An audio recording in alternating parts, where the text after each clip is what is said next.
A desolate courtyard under a dark sky. Heavy footsteps echo on the broken stones. A lone woman faces a group of swordsmen. The scarred leader orders his men to trap her. They draw their blades, closing in on her. She gives them a final, chilling warning. Her threat turns into a death sentence. One of the men urges them to attack now. With a roar, the swordsmen rush forward. She effortlessly parries the leader's attack. He stares in disbelief at her power. A wave of energy explodes from her blade, sending his men flying through the air. The leader knows they are no match for her. He desperately forms a hand sign. His men follow his lead, preparing a technique. They summon a massive spiritual beast. She watches the formation, completely unfazed. He boasts their trap can stop anyone, but her own power begins to surge, channeling lightning into her glowing sword. The formation unleashes a torrent of dark energy. Their confidence shatters in an instant. The leader can only watch in utter horror. Her lightning blade pierces their formation. She wields her power with absolute ease. The battle ends in a single, decisive strike. But this was all just a cutscene. A young man watches, completely captivated. He is Su Yuan, a hardcore gamer. He laments his favorite character's fate. Frustrated, he wonders how to save her. He spills water on his sparking keyboard. A strange energy surges from the machine. Su Yuan is engulfed in raw electricity. The blinding light consumes his monitor. Suddenly, he's in a ruined courtyard. He wakes up, completely disoriented. His head pounds, his memory is a blur. He looks down to see a corpse at his feet. He's standing in a field of dead bodies. He stumbles back, questioning his sanity. He falls against something soft behind him. It's Ran Kingmo, the woman from the game. She coldly tells him to get out of her way. He's stunned by her beauty, then panics. He tries to explain, but a new threat appears. Her glowing blade flashes right past his face. Her blade cleaves a massive stone statue in half. The stone giant was a failed ambush attempt. A voice from the rubble calls out to its master. His only thought is to get away from her. Suddenly, he recognizes this exact game scene. He's the character being kidnapped right now. He's been reborn inside the game world. As the final boss's third son, Su Changshan, she questions his sudden, strange outburst. She confirms her identity, Ran Kingmo. The horrible truth sinks in for our boy. He banks on the classic transmigration trope, a system. Right on cue, a system interface begins to load. But the system fails due to too many transmigrators. His consolation prize is an achievement viewer. The feature only lets him view past events. He screams at the useless, departing system. Now he must face Ran Kingmo without a cheat. She orders him to follow, her voice like ice. He follows her deeper into the desolate landscape. He knows being kidnapped is a certain death sentence. Then his gamer knowledge sparks a plan. He remembers her true motive from the games. He calls her out, revealing he knows her mission. She confirms his accusation with cold eyes. Su Changshan is stunned he was right. Ran Kingmo demands to know his source. He realizes he's revealed a player-only secret. In this timeline, their families are still allies. His father's betrayal is still a hidden plot. His worthless reputation makes his knowledge impossible. He tries to de-escalate with a friendly smile. But Ran Kingmo isn't here to talk. She lunges forward, sword drawn. A flash of steel slices across his neck. His life flashes before his eyes. A moment of darkness and silence. He opens his eyes, drenched in cold sweat. He's still alive, his throat untouched. It was an illusion, a deadly warning. Her blade is at his throat once more. She suspects he's part of the conspiracy. He calmly pushes her blade aside. He begins his counterbluff with a smirk. He turns the tables, questioning her knowledge. A dark energy begins to fill the air. She demands to know what he's implying. He sees his plan as working perfectly. He explains the deep history between their houses, a bond between the Sword Sect and the Great Yan. He asks why his father would betray such an ally.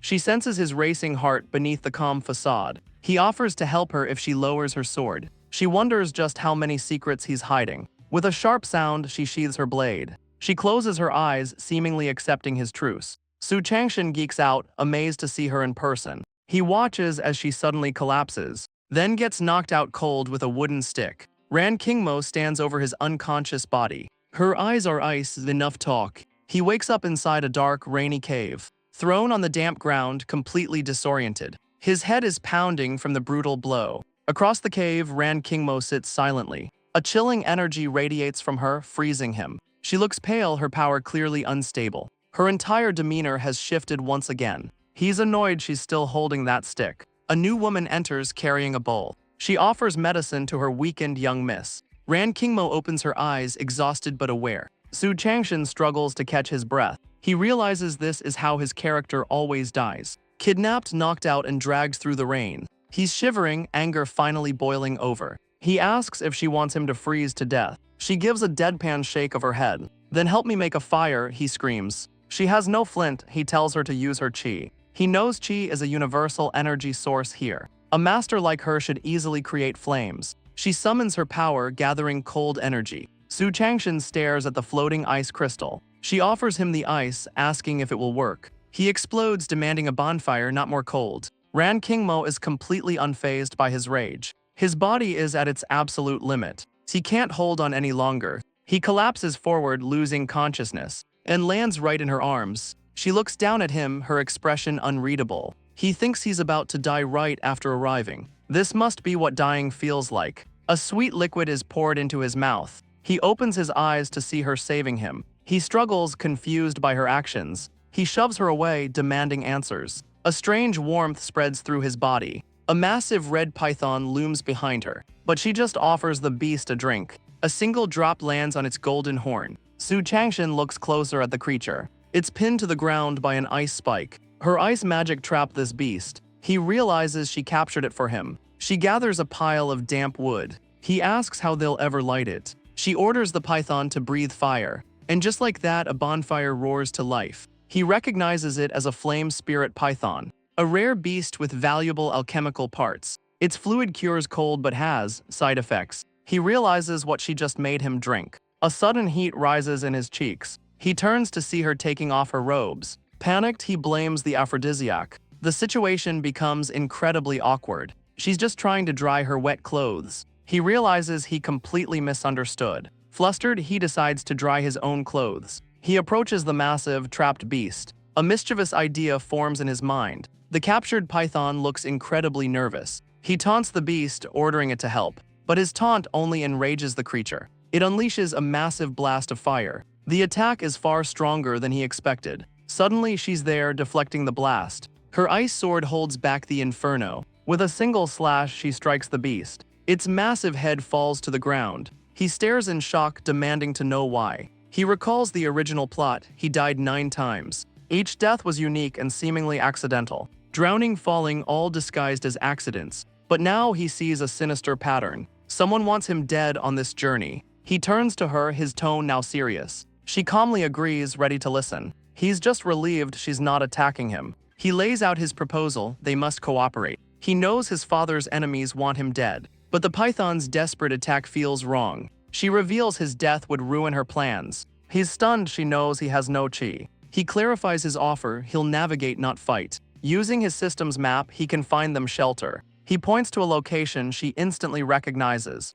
Her father has a secret, well-stocked cave there. He tries to build trust, but she remains wary. With a destination set, they begin their journey. A sudden torrential downpour soaks the forest. She walks unfazed through the storm, but our boy struggles to keep pace. An hour later, he is completely exhausted. He finally snaps, yelling at her for getting them lost. Then he realizes his own foolish mistake. She takes command, ordering him to find high ground. He summons a powerful gust of wind. Grabbing her, he prepares to launch them skyward. His face contorts in a comical shriek. They rise on an ice pillar, shielded from the rain. She asks if he can get his bearings now. From this height, he can see everything clearly. He scans the landscape to match it with his map. He spots their target, Tianmen Mountain. She confirms the hidden cave is on that peak. He knows the cave's secret trigger condition. He tells her it's time to go. She agrees and the ice platform shatters. She vanishes in a flash of purple energy, leaving our boy to plummet from the sky.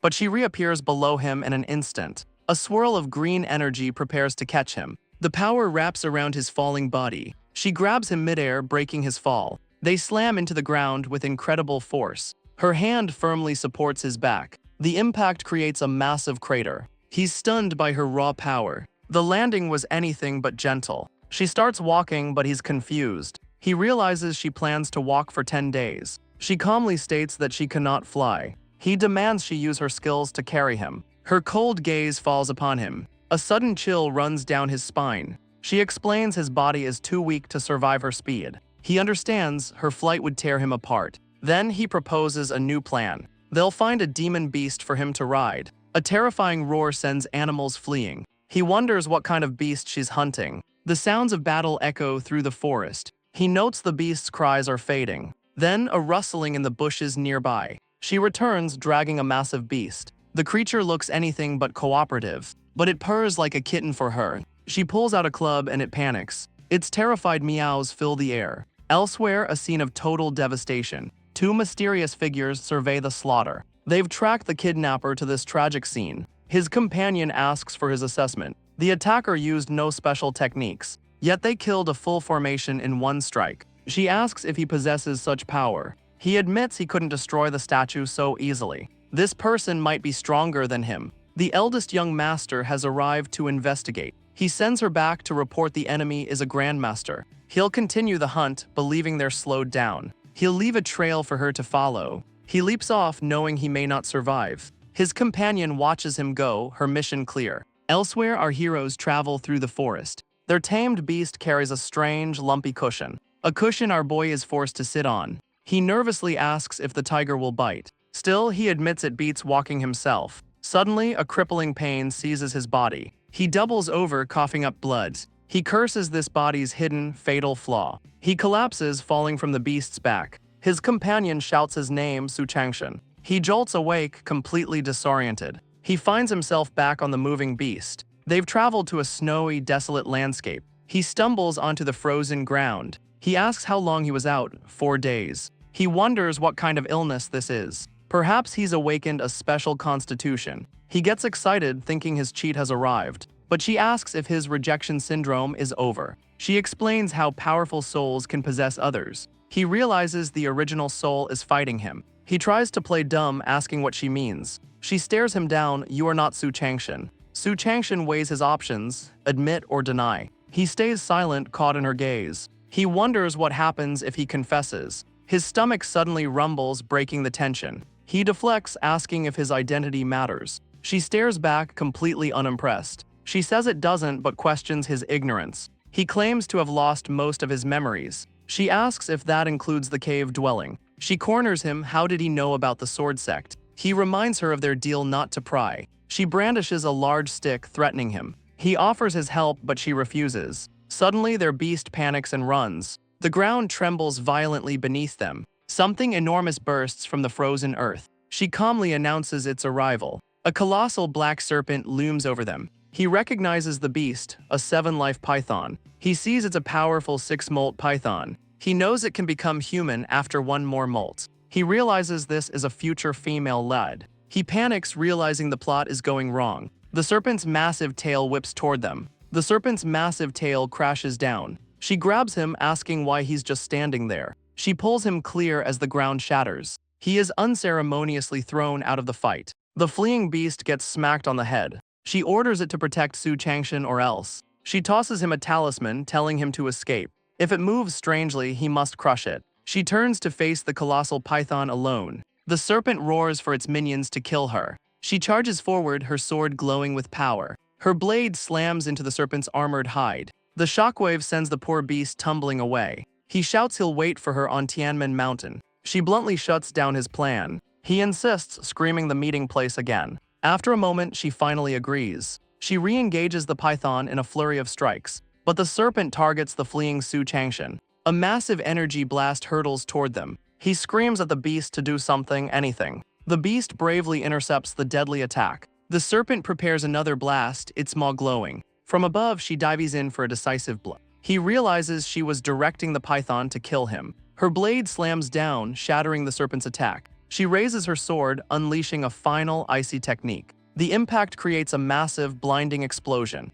The shockwave sends them flying, but the beast lands safely. He tells the beast their destination is a hidden cave. It carries him swiftly through the desolate woods. Su Changshan recognizes the surrounding landscape. A strange, pierced mountain looms in the distance. He's arrived at their meeting point, Tianmen Mountain. He feels an immense power emanating from the peak. He wonders if a sword strike carved the mountain. Such power makes even a war god seem weak. Suddenly, he coughs up a mouthful of blood. The beast turns, shocked by his sudden injury. Just witnessing the sword intent is wounding him. Behind them, a massive cloud of dust erupts. The colossal serpent's head crashes down before them. A flurry of sword strikes flash across the screen. The beast's armored hide is shredded by the attack. The impact sends them tumbling from the cliff's edge. Su Changshan shields himself from the flying debris. He looks up to see her standing on the corpse. She pants heavily, the battle finally over. Her icy blade drips with the serpent's blood. He calls out her name, Miss Ran.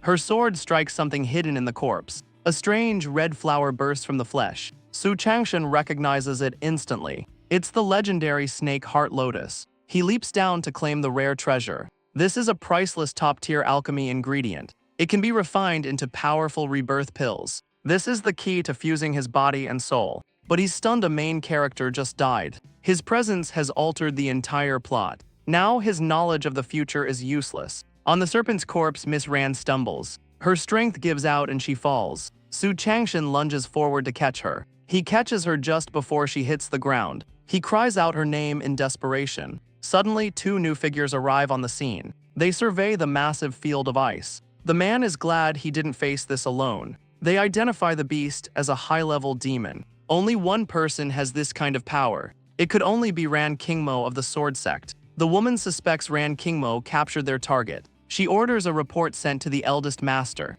But the man insists they've been on a direct path. He follows the trail through a desolate canyon, heading straight for the infamous Tianmen Mountain. Back with Su Changshan, he holds Miss Ran desperately. Their destinies are now bound together. The wind howls through the jagged peaks. The world around them is cold and unforgiving. In his arms, Ran Kingmo slowly wakes. She asks for her home, her hidden cave. It lies deep within a bottomless abyss. He holds her tight, worried for her safety. He tells her she's too injured to continue, but she warns him his father's men are coming. He panics, imagining a brutal execution. She senses his fear and promises to keep his secret. He's stunned. She knows he possessed this body. He asks if she can fly, but she's too weak. Trapped and exposed, he desperately seeks an escape. Suddenly, a risky plan forms in his mind. He turns away from her for a moment, then scoops her back into his arms. Confused, she asks what he is doing. He looks her in the eye and proposes a bet. If they survive, she will owe him a favor. She stares silently into the vast, empty chasm. She bluntly tells him they are not going to survive. He argues that since he saved her, she already owes him. Ran Kingmo considers his desperate, reckless logic. She finally agrees to the deal. With their pact sealed, he jumps off the cliff. Her small companion shrieks in absolute terror. As they plummet, Su Changshan recalls a key detail. He's gambling everything on her high fortune stat. They fall together into the bottomless abyss, crashing violently through the trees below. Elsewhere, another of his father's men has arrived. He asks the pursuers if they've found the third young master. The woman reports Su Changshan was taken down the cliff. The newcomer recognizes her from a past mission. He gets overly familiar, offering to buy her drinks. She coldly repels his hand with a flash of energy. She reminds him the eldest master is already down there. He learns the kidnapper was Ran Kingmo herself. He's stunned, suspecting a conflict between powerful factions. A sudden gust of wind whips through the forest. The pursuers turn, sensing they are no longer alone. A vortex of energy reveals two new arrivals. The eldest young master stands with his masked subordinate. He recognizes the area as an illusion mist array. He deduces Ran Kingmo set this trap herself. The array is unbreakable, but its energy will fade. He orders his subordinate, Shadow 7, to stay behind. He rises into the air, preparing to leave. His energy coalesces into a massive serpent. He announces his departure on a long journey. He calls his brother trash, but forbids outsiders from harming him. He commands them to ensure his brother's safety. He fears his father's rage if another brother is lost. Deep within the chasm, darkness reigns. A single drop of water falls from the stone. The drop lands on Su Changshan, waking him. He groggily sits up as Ran Kingmo watches. He realizes he's been clutching her hand the entire time. His gamble paid off. Her high fortune stat saved them both. He turns to face her, confused by her silence. She suddenly thanks him, catching him off guard. He dismisses her thanks, reminding her of the bet. She asks what he wants, and he panics at her implication. He tells her he'll save the favor for later. He surveys the cave, recalling it holds hidden treasures. Su Changshan rises, Ran Kingmo watching curiously. He searches the body of a fallen foe. A triumphant grin spreads across his face. He finds a legendary Sumeru ring. In this world, it's a priceless treasure, but he lacks the energy to activate it. He casually tosses the ring to Ran Kingmo. She injects her spiritual energy into it. The ring's seal breaks with a flash. Its contents spill out onto the cave floor. He dives onto the pile of treasures. He takes stock of his newfound loot. One bottle contains powerful healing pills. Another holds a pill to stabilize the soul. The last is for a specific cultivation manual. He offers Ran Kingmo the healing medicine, but he greedily clutches the rest. He asks for one of the empty jade boxes. She tells him to just take it himself. Suddenly, she leans in close to him. She offers to trade an item with him. He realizes she looted it from his body. He accepts, asking her to store it. He knows powerful pills can be deadly to mortals. He must master this manual to fix his body. He opens the book, finding complex text. The manual's concepts are completely alien. He's utterly lost, the words making no sense. This isn't a game, it's impossibly difficult. He glances at the pill bottles on the floor. He considers the risk of taking just one pill. Then he grabs the second bottle as well. A dangerous idea forms in his mind. The first pill would shatter his meridians. Its second stage would scatter his very soul. But the other pill could pull it back together. He plans to blend two opposing pill effects, shattering and rebuilding his soul repeatedly. This will perfectly align his body and soul. It will also make leveling up much faster. A wicked grin spreads across his face. He'll become one of this world's top geniuses. He forces himself to calm down and think. The manual warns of extreme danger and willpower. He realizes there's only one path forward. He grabs Ran Kingmo's hand, pleading for help. He needs her to teach him cultivation basics. She agrees without hesitation, much to his delight. He gets flustered, asking if he has to strip. She explains her weak chi could hurt him through clothes. He laughs, relieved by the simple explanation. He takes off his shirt, asking about his pants. She glares, telling him that's quite enough. He lies down nervously at her command. Her hand hovers just over his abdomen. She'll use her chi to show him his acupoints. With a warning, her finger glows with power. A jolt of energy hits his first pressure point. She zaps him repeatedly, naming each agonizing point. He struggles to his knees, utterly exhausted. Ran Kingmo is not impressed by his progress. He begs her to stop looking at him like an idiot. She grabs him, ready for another brutal lesson. His body is racked with painful shocks. His screams echo throughout the cavern. Days of this torturous training pass by. A full month has gone by in a flash. He's now a blur of motion, training hard. His sword cuts through the air with precision. He declares he's mastered her sword technique. Now he can finally attempt the blood origin. A sudden noise alerts them to danger outside. Ran Kingmo's expression hardens with grim certainty. The cavern's protective seal is about to break. He frantically asks how much time they have left. She calmly estimates about 2 hours. The glowing barrier cracks under immense pressure. He knows the entire Su family is waiting outside. With only 2 hours, he must risk the blood origin. He asks her to put him in a near-death state. She can, but she demands to know why. His answer is simple: to save both their lives. She's confused, stating her wounds are now healed. But he knows their true enemy, Su Chang'e, is out there. He recalls the story of her devastating defeat. Su Chang'e took her down in only 2 moves. The man reached the Origin Realm a decade ago. She grips her sword, realizing she's outmatched. He offers himself as a hostage for her escape. His selflessness earns him another favor from her. She asks what his plan is for after this ordeal. He sits in the ritual pool, ready to begin. He needs to be near death, but fully conscious. He'll use 2 pills and the manual to fuse his soul. For the first time, she looks truly worried for him. With no other choice, she tells him to get ready. She gathers a chilling blue energy in her hand. It hits him, a freezing agony he's never known. His body starts to fail under the immense cold. She touches his head, keeping him conscious. He manages a weak thanks for her help. Now for the next step, the first pill. He swallows the concoction without hesitation. A new wave of power surges through him. The icy energy swirls violently around his body. He must face death to forge his soul. He focuses on the blood origin manual's teachings. A crimson blade of energy forms in his hands. It erupts into a vortex of raw power. His old self is being consumed by the ritual. Memories of his past life flash before him. A life of arrogance, failure, and disgrace. He was a disappointment to his entire family. A useless noble who only caused trouble. His past sins culminate in a final punishment. But that past shatters, forging a new blade. Ran Kingmo is reborn from the ashes. She warns him the enemy has broken through. He calmly pulls his red scarf into place.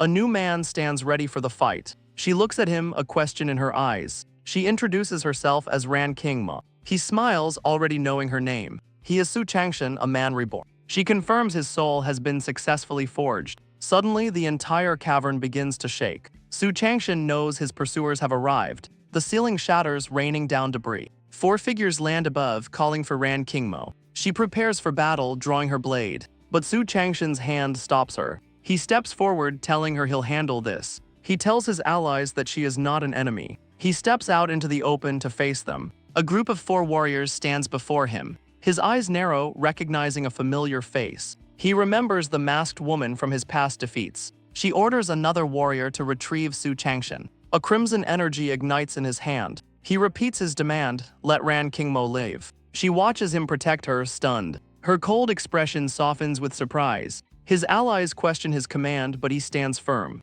He orders them again, and they finally relent. He knows his elder brother is waiting above. He tells Ran Kingmo she is free to go. She hesitates, not leaving immediately. She offers a future alliance in Jingjiang City. With a powerful leap, she's gone. She soars away, leaving the allies behind. They exchange a final, parting farewell. Now alone, he faces his old enemy. He commands them to take him up. A strange wind whips through the canyon. A dark silhouette descends from the sky. He's roughly yanked into the air. The masked woman scoffs at his complaint. Up above, a new figure sits atop a massive beast. A man with two-toned hair sits in meditation. His expression is calm, almost detached. Su Changshan recognizes the 7 lotus flowers. They've bloomed and a dark horn has grown. He knows this python belongs to Jai Fenghua. But the snake demon princesses are already dead. Their deaths have sent the timeline spiraling. The mysterious man stands, rope in hand. His eyes narrow, facing an unknown future.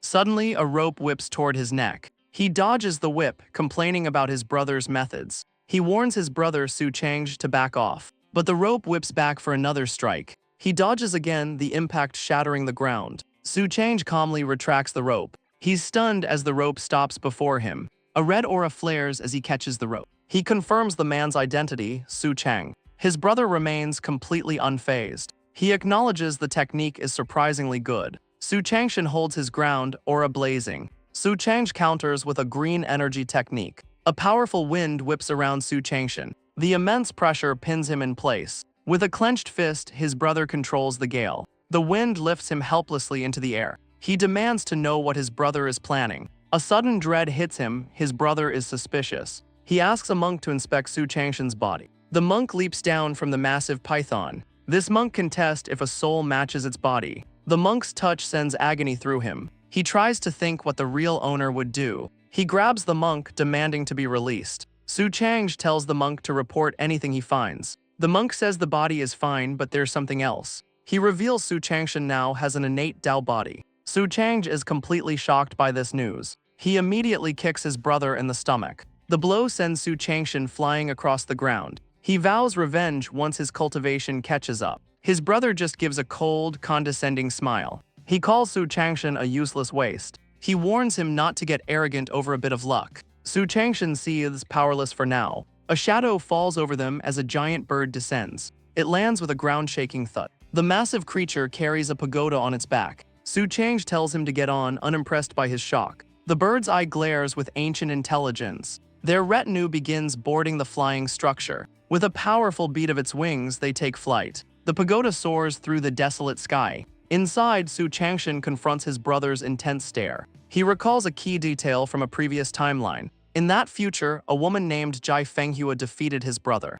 But in this timeline, Su Changsh has already killed her. A masked attendant announces their arrival at Jingjiang City. Su Changsh sits impassively before his brother. Su Changshan peeks out, eager to see the city. Below them lies the sprawling Jingjiang City. Their giant bird mount lands atop a building. His brother kicks him out, telling him to reflect. Several vials of pills are tossed down after him. Su Changsh says they will heal his injuries. Su Changshan catches the potent medicine. The pills offer soul, meridian, and cultivation boosts. He smirks, realizing his brother might actually care. A sudden knock echoes from the door. A slender hand pushes the screen open. A masked attendant enters with a medicinal meal. Su Changshan stares, a flicker of recognition in his eyes. He recalls the original body's memories of this woman. The old Su Changshan had begged his brother for her. He realizes she's been sent to watch him. He tells her that his brother gave her to him anyway. The masked woman Yinger remains silent. She ignores him completely, setting down the tray. Su Changshan's eye twitches with annoyance. He decides it's time to teach her a lesson. He reaches out and places a hand on her back. He's stunned she didn't dodge his touch. He decides to push his luck even further. A blade flashes, slicing through his hand. She slams him back against the table. He screams in agony, staring at his wound. Stunned, he glares up at the masked woman. Yinger stands over him, completely unfazed. He stumbles back, demanding an explanation. Her eyes are cold, offering no answer. Without a word, she turns and leaves him. Enraged, Su Changshan smashes the tray. He screams empty threats after her. From the roof above, two figures watch and laugh. One man mockingly praises Su Changshan's courage. His companion recalls the time he kidnapped a marquis's granddaughter. The man learns he kidnapped the Northern War God's granddaughter. This is the very reason he was exiled here. The red-haired man asks if the kidnapping succeeded. The marquis's eldest son stormed the estate to rescue her. He's shocked Su Changshan wasn't beaten to death.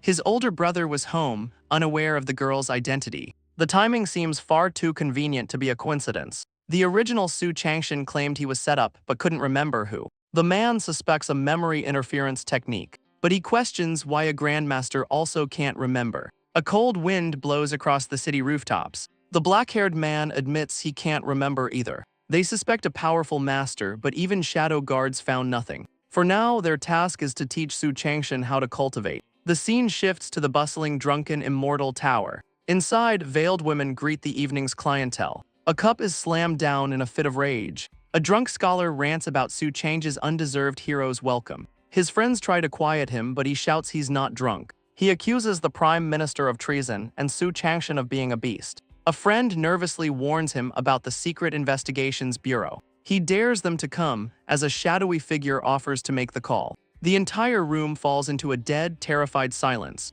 Upstairs, a man named Su Yuan watches the show. His companion, Zhou, wonders why he's not angry about the insults to Su Changshan. A servant reports on Zhou's own swift entrance with two maids. Su Yuan mockingly asks if he's finished already. Zhou defensively claims his technique requires speed. He invites Su Yuan to join the fun but is rejected. Su Yuan explains cultivation has shown him how weak his body is. Zhou watches him leave, thinking he's lost a kindred spirit. But Su Yuan turns back, stating he never wanted to be one. Zhou's eyes narrow with a sudden realization. He smirks, convinced they are the same after all. He's not here for pleasure, he's here to deal with his next assassin. A knock sounds on the door. A subordinate reports he's found the person, but had to borrow guards from the fourth miss. Su Yuan calmly asks which one. The courtesan he was searching for, a key character from the original story. But she's not where she should be. She's here and her contract ends tomorrow. Su Yuan is stunned, the plot has gone off the rails. He knows this woman is a death flag,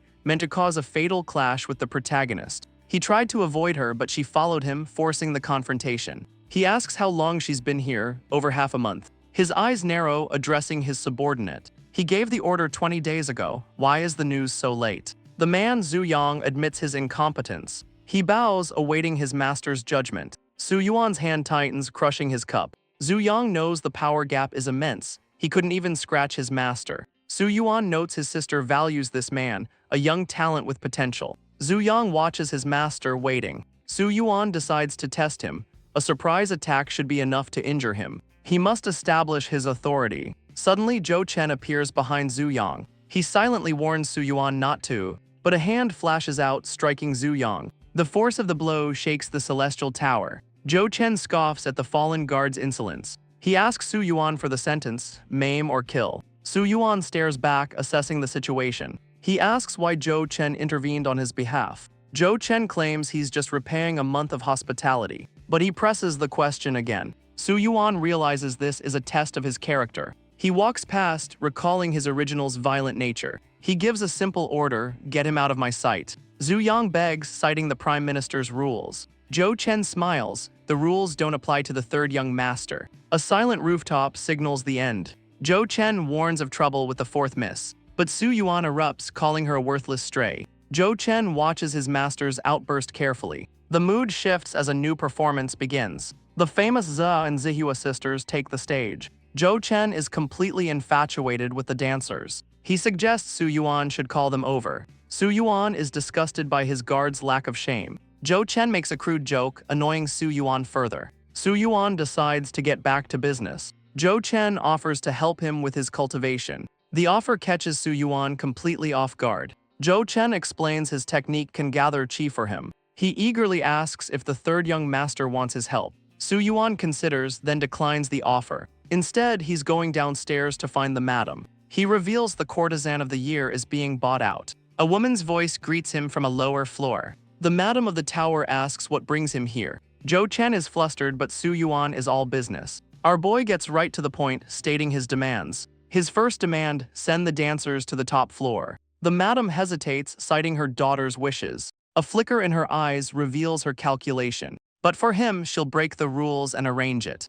A faint smile appears as he states his next demand. He wants the new courtesan of the year for himself. Her face darkens with worry and hesitation. She tries to deflect, mentioning a poetry gathering. Su Yuan cuts through the excuses. How much silver? She insists it's not about silver, the girl has a choice. In response, Su Yuan presents a bank note. Her eyes widen, stunned by the massive sum. He slams the note down, demanding an answer. The madam collapses, completely flustered by the pressure. She begs for just a little more time. Su Yuan turns away, inviting Zhou Chen to leave. The madam protests, saying he can't force the rules. Her face darkens with a silent, grim resolve. Suddenly, she lunges forward in a desperate attack. A powerful energy blast rips through the air. The force of her strike shatters the rooftop. Su Yuan's eye is cold, completely unfazed. Zhou Chen has already intercepted her, pinning her against a ruined wall. Our boy realizes she's a cultivator, as he suspected. Zhou Chen questions why she's making things so difficult. The madam is injured, clutching her chest in pain. Defeated, she says she must follow rules set by a Master Qin. The name gives Su Yuan pause. He glances at Zhou Chen, seeking information. Zhou Chen explains Qin is a famous prodigy from a great family. Su Yuan realizes this powerful figure was never in the original plot. The madam insists Master Qin personally arranged for the girl. His gaze sharpens, connecting the dots. He confirms the courtesan Jin Xuan was sent by this man. Su Yuan begins analyzing the city's political factions. He considers the powerful allies of the crown prince. The local sects wouldn't have dared to kidnap him. He comes to one chilling conclusion: Master Qin is targeting him. The madam is terrified, fearing the consequences of defying Qin. Su Yuan scoffs, ready to challenge this Master Qin. He and Zhou Chen head towards the courtesan's room. Zhou Chen is offered other women to entertain him. He politely declines, wishing Su Yuan well. The two share a silent, knowing glance. Su Yuan continues on his own through the courtyard. A voice from inside invites him in. He pushes the wooden door open. Inside, a woman with pink hair plays an instrument. He recognizes her as the courtesan Jin Xuan. Our boy is momentarily stunned by her beauty. He quickly collects himself, his expression hardening. She asks about music. He says he prefers the human form. He gets straight to the point, you know why I'm here. Meanwhile, outside on the street below, a man with long black hair approaches Zhou Chen. He questions Zhou Chen's sudden loyalty to Su Yuan. Zhou Chen claims he's just making up for past mistakes. He admits keeping the young master happy has its perks. It's a long-term bet on Su Yuan's potential. The camera pans up the side of the building. The black-haired man calls his reasoning mercenary. Zhou Chen agrees, then asks about Su Yuan's recent changes. The man reveals the eldest master ordered them to watch him. Zhou Chen argues possession doesn't grant memories. Back inside, Jin Xuan pleads with Su Yuan. He smirks, offering his brand of help. He reaches to pull a pin from her hair. She holds it defensively, her expression hardening. Su Yuan just laughs at her tired routine. He flicks a finger, summoning red energy. The blast knocks the pin from her grasp. It clatters uselessly onto the floor. He leans in, promising to be gentle. But suddenly, his entire body freezes. Jin Xuan's demeanor shifts, her eyes cold. He can only stare, confused by her power. He realizes he can't control his own body. His own voice is twisted against him. Forced to sit, he questions her hidden strength. This isn't chi cultivation, it's something else. He feels tiny particles swarming his soul. Trapped and unable to call for his protector, his body moves on its own, grabbing her. He's forced to negotiate staying the night. He realizes she's stalling to possess him. They lie in bed, a silent battle raging. Her eyes snap open in sudden shock. Inside his mind, Su Yuan's soul form ignites. He recalls his two secret techniques. One for chi, the other for the soul, an attack that devours. He can't devour too much at once, so he'll wear her down slowly and carefully. 5 days pass in their silent war.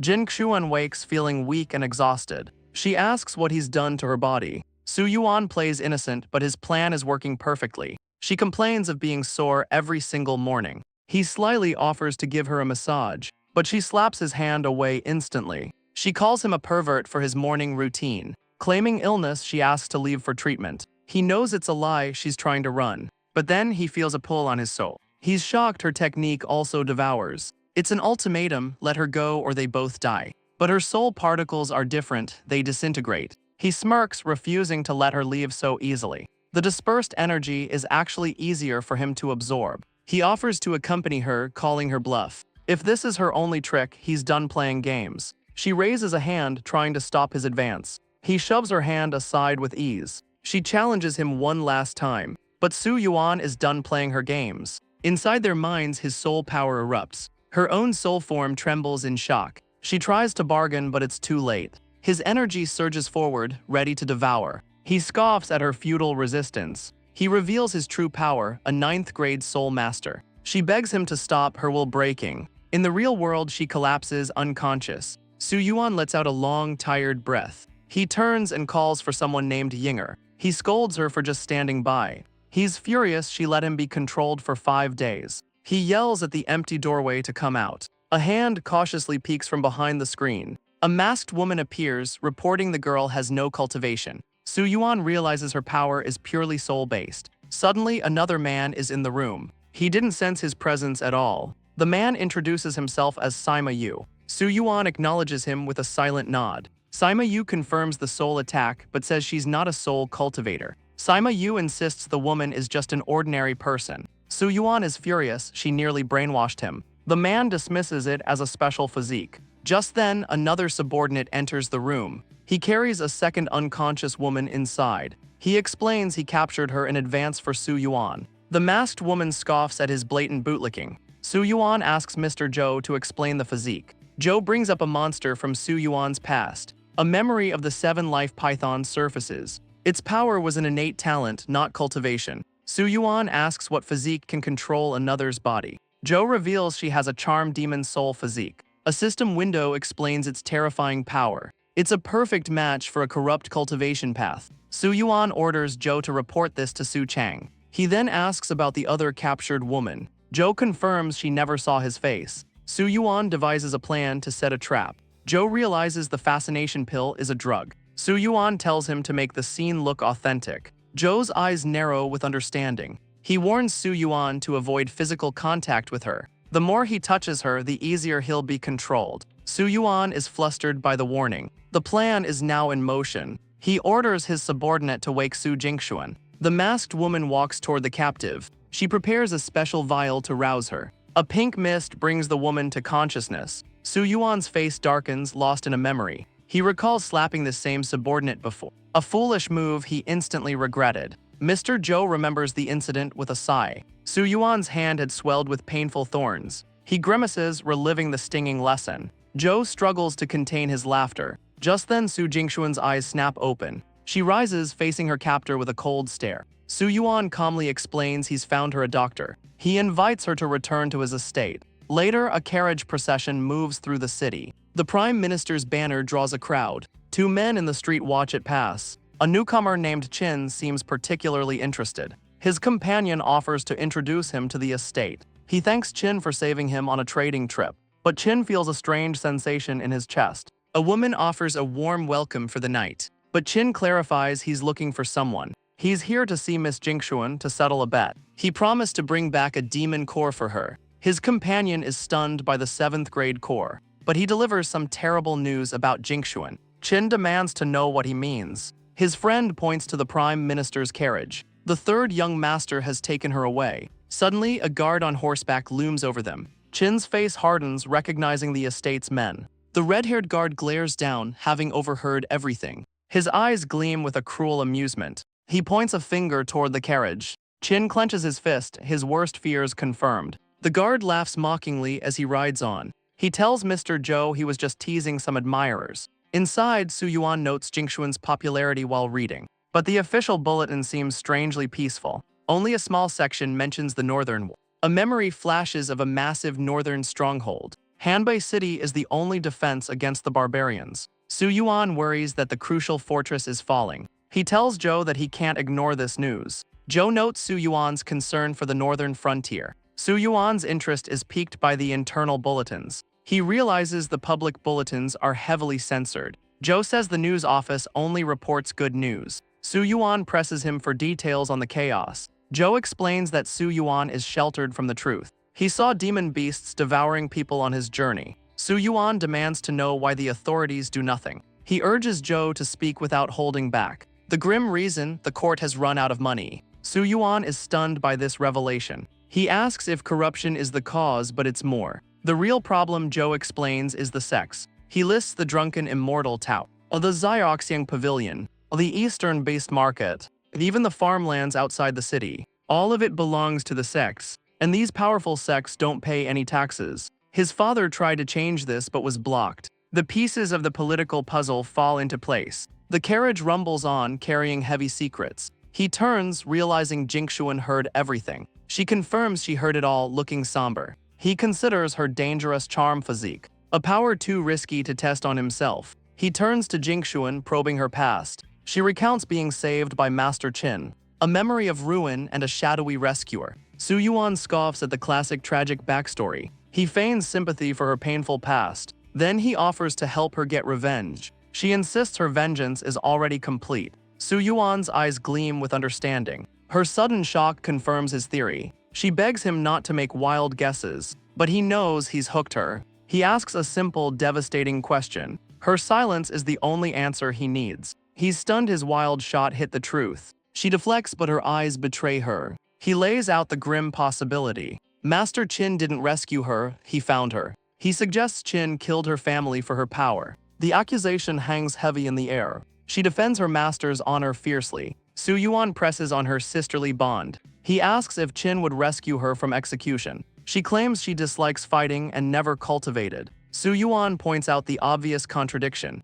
She says the power was innate, a gift from birth. He dismantles her lie with cold, hard logic. He accuses Master Qin of teaching her the technique. Her eyes widen, her silence a confession. He presses her, calling out her stubbornness. She pushes his hand away, a flash of defiance. He offers one last question, demanding honesty. He asks if she knows a man named Qin Mo. The name catches her completely off guard. She confirms they met, revealing a key detail. Su Yuan shuts her down, demanding answers now. She retreats, apologizing for overstepping. He changes tactics, teasing her about jealousy. He admits he wants her power, then presses again. Jingxuan finds her nerve, asking what she gets. Our boy is surprised by her sudden bargaining. He offers a cruel benefit, a gentler torment. She rejects his offer, asking for a quick death. He smirks, saying her life depends on her info. Defeated, she finally agrees to talk. She reveals a bet she made with Qin Mo. But her story isn't enough to earn his mercy. Su Yuan realizes their meeting was no accident.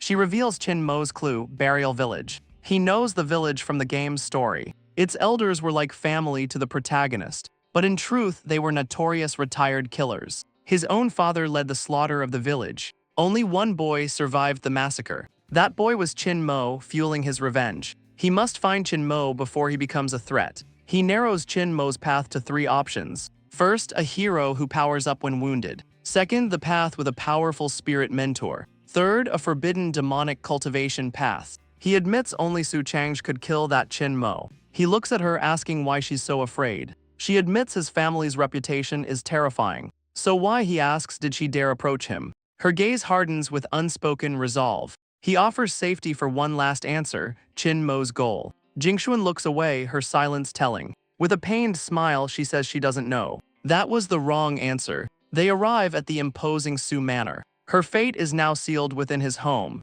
Changshan asks Mr. Zhou for a favor. The loyal subordinate awaits his orders. He wants to investigate Jingxuan's family massacre. Mr. Zhou understands the hidden meaning. Changshan suspects a lie in her story. He just needs to know where to start. Changshan's gaze is cold and focused. He names her hometown Jin City. Back at the manor, he enters the training room. It's time to focus on his own power. He begins an intense cultivation session. 10 days pass without him moving an inch. He survives on spirit water and cultivation pills. His cultivation speed is almost unbelievable. A torrent of power erupts from his body. He opens his eyes, sensing a breakthrough. Mr. Zhou confirms his new power level. The subordinate admits he's completely drained. His progress is unheard of in the clan, but his resources are now completely depleted. Pushing further would damage his foundation. He decides to visit the martial instruction court. Two arrogant disciples block the path. They're surprised to see the third young master. One of the disciples scoffs at Changshin's physique. Mr. Zhou explains they follow the martial path, a path defined by an ancient, destroyed sect. This sect laid the foundation for modern cultivation. They established the Qi path and the martial path, as well as the mysterious soul path, and even the intricate formation path. But the disciple claims the martial path is now obsolete. Changshin wants to know more about them. Mr. Zhou reveals they don't have a true technique. They can only temper their bodies with raw training. This outdated method causes hidden internal injuries. Changshin questions why anyone would choose it. The disciple says it's their only option. For commoners, true cultivation is a distant dream. Changshin's gaze hardens, demanding an explanation. Mr. Zhou takes a long, thoughtful drink. He says the reason is simple and harsh. Techniques are not lightly passed on. He remembers seeing men killed for scraps of knowledge. The only paths for the common man, army or servitude. Sects only recruit the talented and well-connected. So a martial hall was created for the masses. Though flawed, it was their only path to power. Mr. Zhou reveals he was one of them. He spent his life savings on a cheap manual. But the hall had a ruthless system. The capable survive, the incapable are broken. Resources were only for the top ranks. Everyone fought desperately for a slim chance. The path upward was paved with bodies. He risked his life to become a grandmaster. Changshin sees the truth behind the hall. A masked woman reveals a deeper plot. It's a recruitment tool for the Prime Minister. Changshin decides to focus on getting stronger. He heads to the library to study secrets. While reading, he's called Third Young Master. The masked attendant summons him. The Prime Minister is looking for him. He knows it's a remote communication. He gets up and follows the attendant. He asks if the prisoner Su Jingxuan has talked. He ordered a unique form of mental torture. The woman confirms she's been very resilient. She only revealed a small amount of information. The attendant says she was gone for 10 days. He realizes his method was used for 10 straight days. He's horrified she endured his torture for 10 days. The attendant changes the subject, asking why he left. She was investigating Qin Waiju on his orders. He asks if she discovered anything useful. She walks past him, ignoring the question. He fumes, knowing Zhou Chen would have reported back. The attendant thinks to herself that she needs more training. They arrive at a heavily guarded, forbidden courtyard. Deep underground is the Prime Minister's communication device. Changshin stands before a massive, glowing energy orb. The voice of his father asks how he's been. Changshin knows this isn't just a friendly chat. He reports his progress, having reached 8th grade. The orb of energy pulses silently. His father acknowledges the impressive feat. The voice from the orb praises his achievement. Changshin's expression remains cold and unreadable. He waits for the true purpose of this meeting. His father asks about his physique, now an innate Dao body. The Prime Minister offers him unlimited pills for cultivation.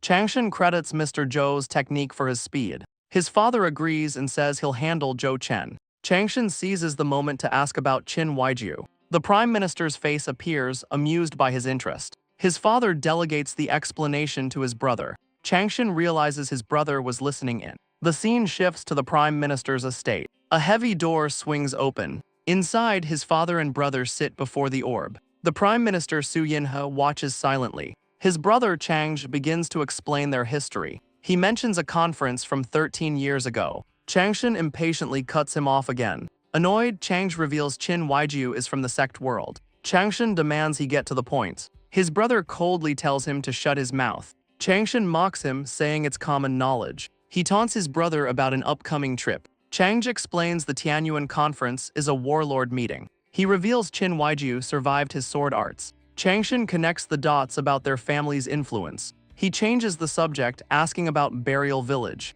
The Prime Minister falls silent, the mood shifting. He confirms that he knows the place, but his eyes narrow, demanding to know the source. Changshin casually says the foxy woman told him. His father notes her special physique makes it credible. He presses further, asking how she revealed it. Changshin reveals he knew about her lover, Qin Mo. His expression is cold and calculating. He accuses his father of spying on him, but Chang'e admits he gave the order. Changshin begins his story about the woman. He investigated her after hearing rumors. His brother had already killed a local boss to cover tracks. The Prime Minister connects the dots to Burial Village. The father explains he forced the woman to talk. The orb of light vanishes. The Prime Minister turns to Chang for his thoughts. Chang notes that Qin Huaijiu's knowledge is a serious threat. He regrets failing to kill him at the conference. The Prime Minister's face hardens with resolve. He orders Chang to go to Jingjiang personally. Chang worries about leaving the capital unguarded. His father assures him the city is stable for now. The Northern War buys them a window of time. He declares that this matter takes precedence. Chang agrees all unstable elements must be eliminated. He accepts the mission to Jingjiang Prefecture. His father adds one final, chilling command. Qin Mo is from Burial Village and must be dealt with. He may hold a secret treasure, the soul-nurturing ring. The ring is said to house the soul of a saint. Chang is stunned by the revelation, but his father scoffs at the weakened soul. With his orders clear, Chang departs. He's told to take supplies for his mission. Meanwhile, Qin Huaiju waits for a reply. A sudden presence makes him jump. His masked subordinate reports the line is dead. He scolds her for her silent approach. His plan is complete, the final boss is now watching. But an old steward calls out to him. He recognizes Steward Li, a man of quiet authority. The steward has brought the requested reports. He presents a confidential scroll from Jin Chang. Qin Huaijiu takes the mysterious message. His fingers close around the sealed report.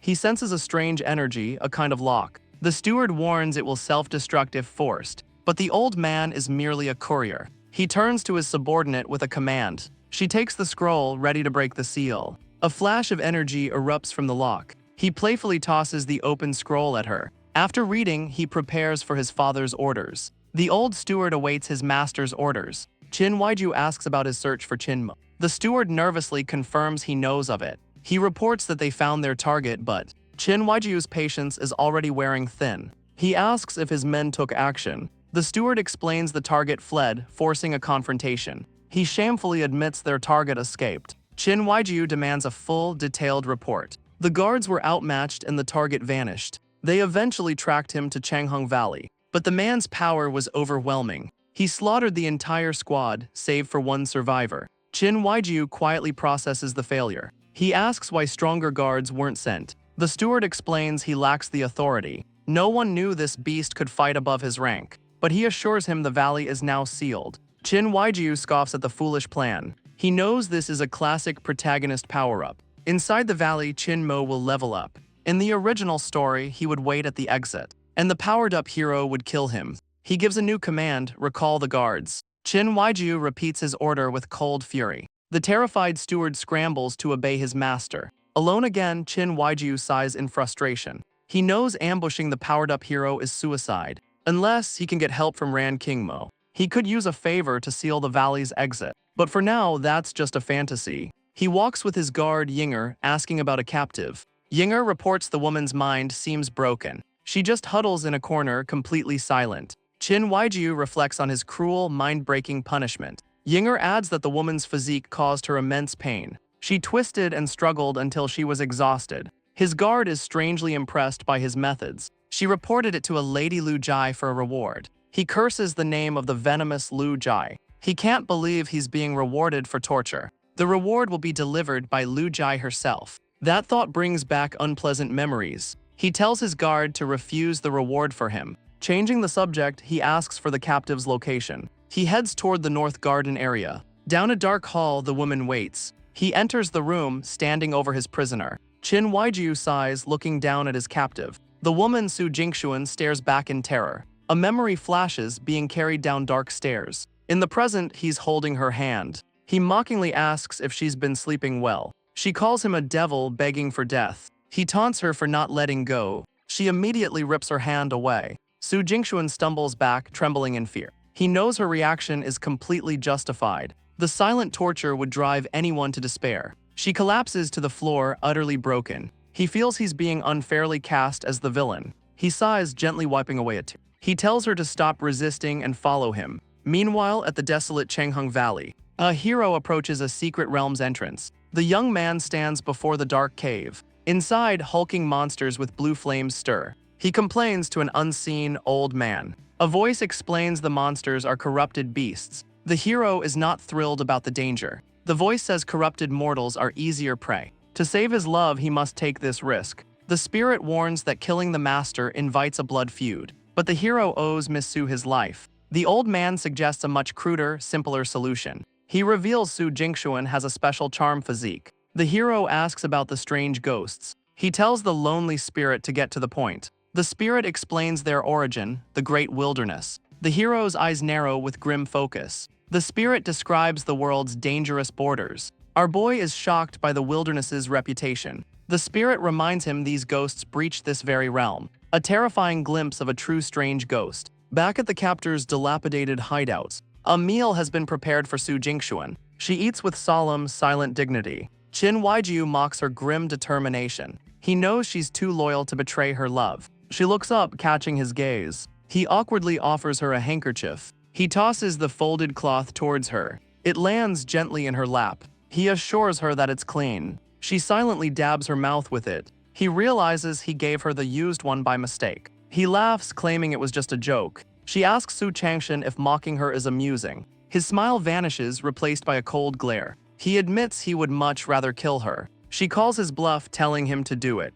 He offers two choices. She instantly picks imprisonment. Her quick defiance throws him off balance. She reluctantly accepts her own grim choice. He asks why she trusts Master Qin so deeply. Her earnest reply makes him laugh out loud. He reveals a terrible secret. Qin killed her family. She refuses to believe his baseless accusations. He pulls a scroll from inside his robe. His claims, he says, are no longer baseless. He places the evidence on the table before her. She accuses him of fabricating the entire thing. He says she'll know the truth at a glance. He claims his only goal is to save them all. He asks why her master never taught her cultivation. Because her charm physique is dangerously unpredictable. He offers a book explaining her unique power. Doubt finally begins to creep into her eyes. He gives her 30 minutes to make her choice. Then he leaves her alone with the terrible truth. He explains the conspiracy against her family. 3 rival merchant guilds paid for the attack. They hired bandits, then silenced them forever.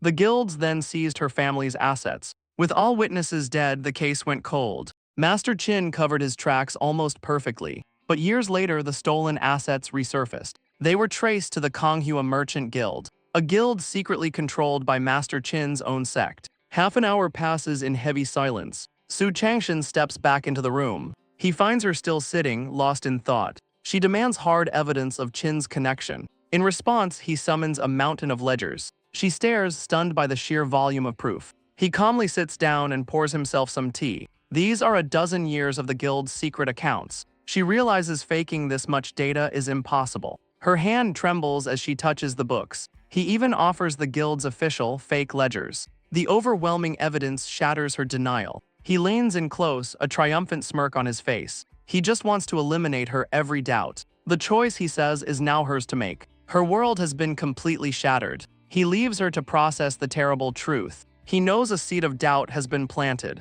Her long-held beliefs will soon crumble. Now all Su Changshan has to do is wait. Elsewhere, 2 guards are sparring fiercely. One fighter lands a solid blow, but his opponent counters with brutal force. A single punch sends him flying. The defeated man quickly surrenders. The crowd roars, impressed by the winner's power. Su Changshan watches from the sidelines, unimpressed. He decides it's time for a real fight. He steps onto the stage, claiming the ring. The guards murmur, wary of the third young master. He offers a simple challenge, pure sparring. And for the winner, a bone-tempering pill. The crowd erupts, the prize is invaluable. A hand shoots up from the audience. The previous winner accepts the challenge. Su Changshan smirks, ready to test his strength. He faces his opponent, confident in his new skills. The starting gong rings through the arena. His opponent vanishes in a blur of motion. A fist connects before he can even react. He's slammed to the ground instantly. The guard panics, fearing the third young master's wrath. But Su Changshan slowly rises to his feet. He simply wipes the blood from his chin.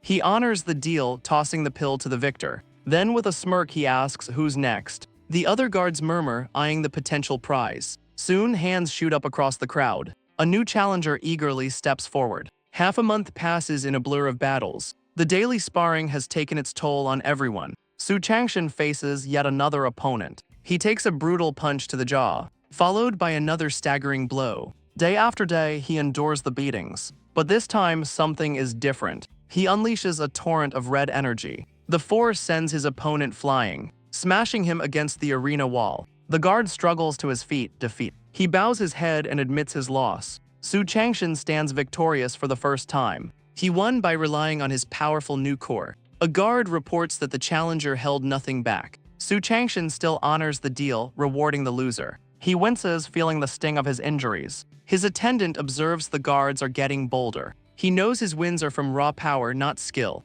His blood origin art is a ranged technique, but he's not skilled enough to cast it under pressure. He realizes he still has a long way to go. Suddenly, a female attendant stops him. She brings a summons from a Miss Su. He arrives at a secluded, traditional building. He slides open the door to the room. Inside, books and papers are strewn everywhere. A woman with long pink hair sits in the mess. He steps into the room, finding her waiting. His boots crunch over scattered documents. He calmly pours a cup of tea. He sits, asking if she has finished her research. Looking exhausted, she simply answers no. He tells her she's read enough to decide. She looks up, her decision made. She finally asks for his instructions. He lays out his terms, 3 things. He demands intel on Qin Huaiju and for her to feed him lies. His third demand is simple, help him cultivate. She agrees to the first 2 but balks at the third. She blushes, thinking he means dual cultivation. Even he is flustered by her powerful charm. He quickly denies it and she scoffs at his cowardice.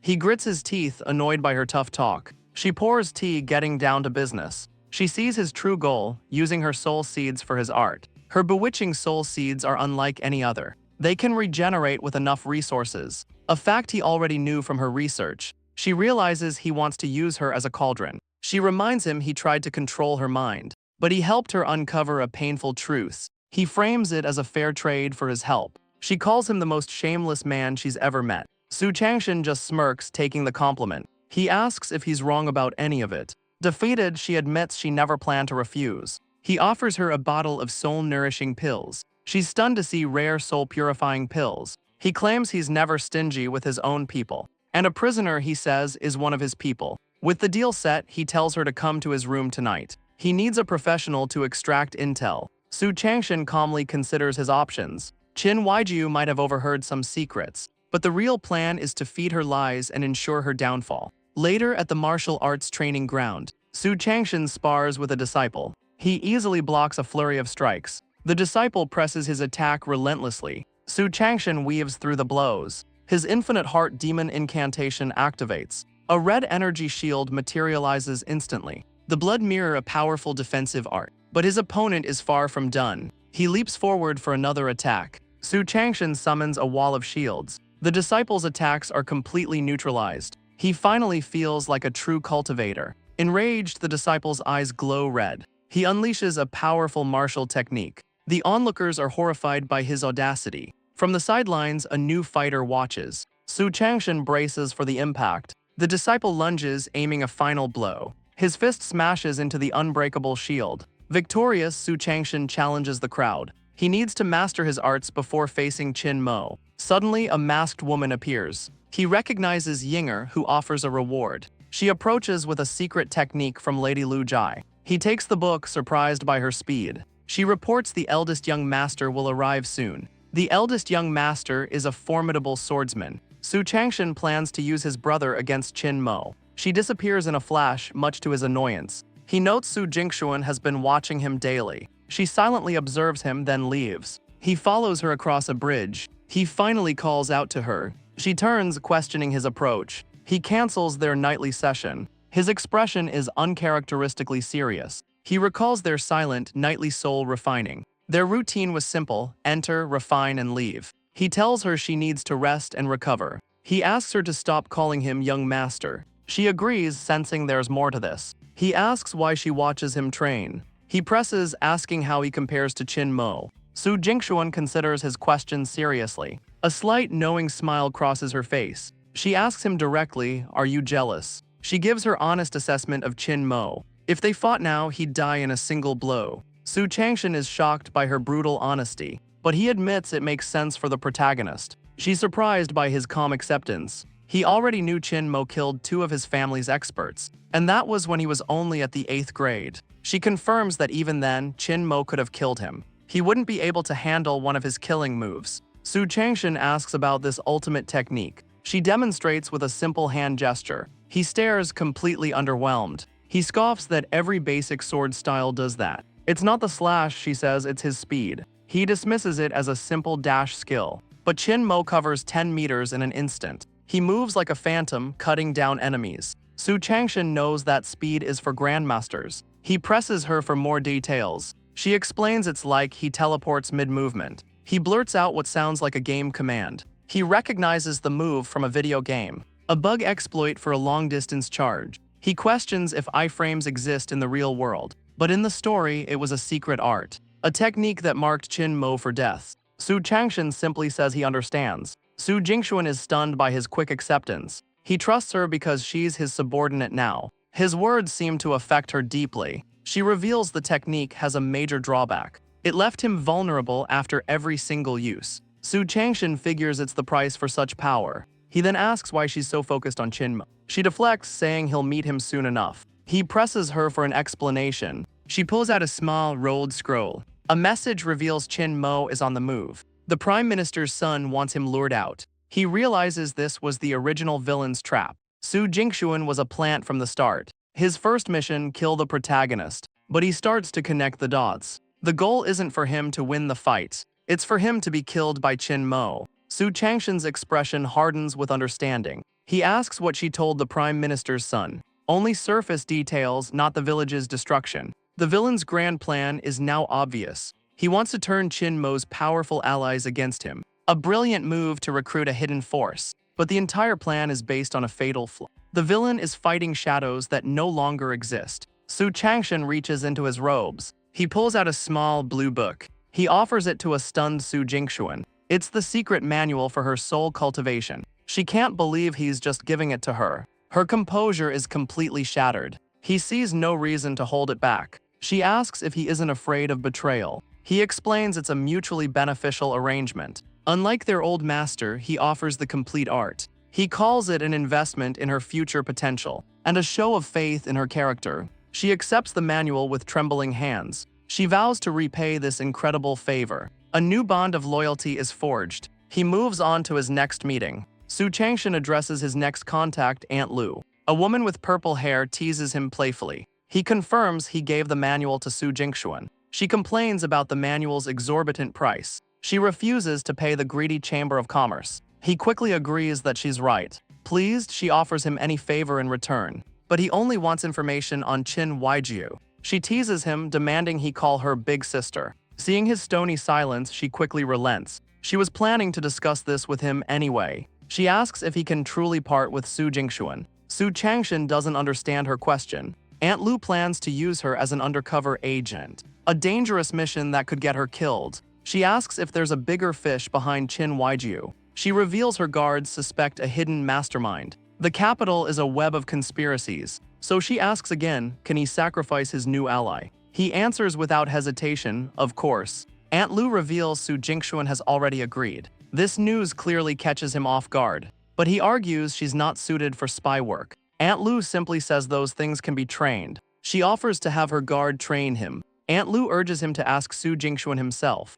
Su Changshan doesn't understand why. She warns that Su Jingxuan could become hers instead. He realizes she's building her own faction. He hesitates, weighing his options. Finally, he relents and calls her big sister. Overjoyed, she asks if he has more questions. He asks about Qin Huaijiu's plot to kill Chin Mo. She knew, but his brother vetoed the plan. Su Changshan is relieved to have avoided a death trap. He asks how they'll explain this to Qin Huaijiu. The excuse, a treasure protects his soul from control. Elsewhere, a new pair discusses their target. The woman dismisses Chin Mo as a weak cultivator, but the white-haired man poses a chilling question. His companion realizes the terrifying truth, a soul ring. He suspects Chin Mo had a real-time guide. She remembers the legends of the soul ring. A living saint resides within it. His companion begins to understand the stakes. The man declares Chin Mo cannot die, but Su Jingxuan hasn't succeeded in her mission yet. The city has a deadly formation. A new pair approaches a swirling purple rift.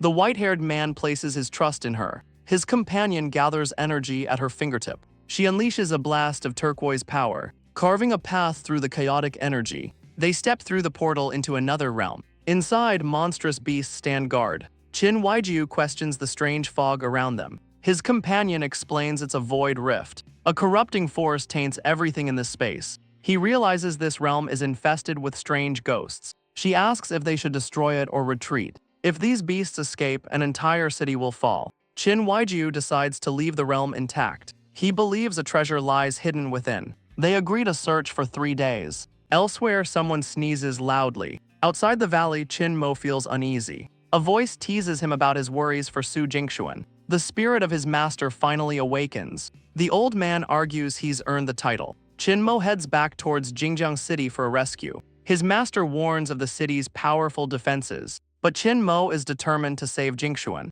The master's spirit agrees to hide his aura. Qin Mo offers a simple word of thanks, but the spirit senses someone approaching. He warns Qin Mo to stay completely silent. A rustle in the grass puts him on guard. A mysterious woman with a sword appears. His eyes narrow, assessing the new arrival. She stands before him, an imposing figure. Qin Mo readies his blade for a fight. The woman seems puzzled by his reaction. An awkward silence hangs between them. She simply asks for directions to Jingjiang City. Relieved, he confirms he knows the way. The woman, hopelessly lost, asks for help. He points her in the right direction. With a word of thanks, she departs. As she leaves, she drops several small stones. They shatter on the ground with a sharp crack. He picks up a fragment, examining it. The master's spirit is impressed by her power. She's a grandmaster before the age of 19. His master reminds him the world is vast. A talent like hers is a rare, peerless find. Qin Mo realizes how far behind he truly is. The master insists he shouldn't look down on himself.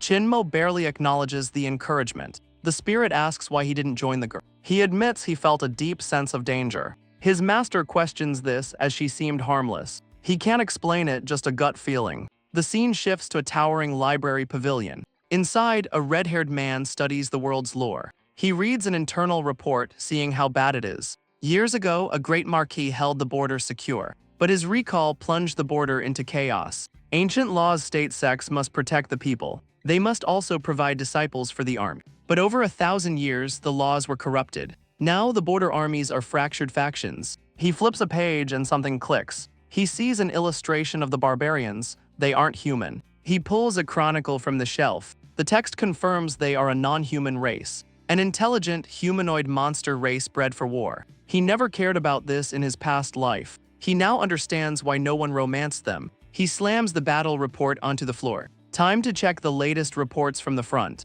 A report details Princess Huayuan's recent victory. The local powers had refused to fight. Each faction selfishly preserved its own strength. The stalemate only ended with her arrival, Princess Huayuan. She was once a royal hostage, raised by the loyal Marquis Wu. She loved war and soon commanded troops herself. A life of battle forged her into a leader. Her first act in the city was to summon all the leaders. She called out those whose negligence caused the disaster. Then, a flash of power obliterates the dissenters. She had seized control of the city's grand formation. Her royal blood gave her absolute authority over it. Under her command, the siege was finally broken. He sighs, the situation is still a total mess. He notes she even executed one of her own. A world where allies might stab you in the back. He sighs again, it's just too chaotic. A voice asks what's so messy. He's instantly flustered, distracted by her outfit. He quickly sits up, claiming to be reading war reports. She leans in, teasing him for caring about politics. He stands, saying now that he can cultivate, he has to care.